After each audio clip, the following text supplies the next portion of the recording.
Welcome to the Learning Pines YouTube. We hope this video helps. You begin by opening Canva and choosing a template or custom size. Pick something that fits your output, like 1080 x 1080 for social posts. Once in the editor, go straight to Elements and type Stickers in Search, or select the Stickers category to see animated and static options. If you need a custom sticker, click Uploads and import a PNG with transparency.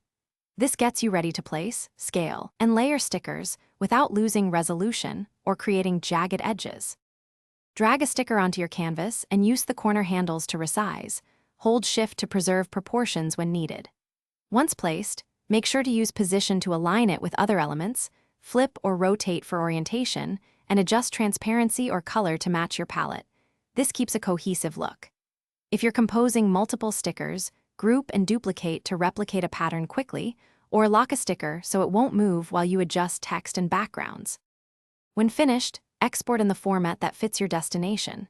PNG for static stickers, MP4 or GIF for animated ones, and tick transparent background if you need cutouts. Once done, make sure to preview at 100% to confirm sharpness.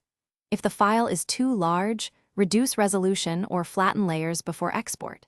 And if a sticker appears pixelated, re-import a higher resolution PNG or decrease how much you scale it up. This fixes most quality issues quickly.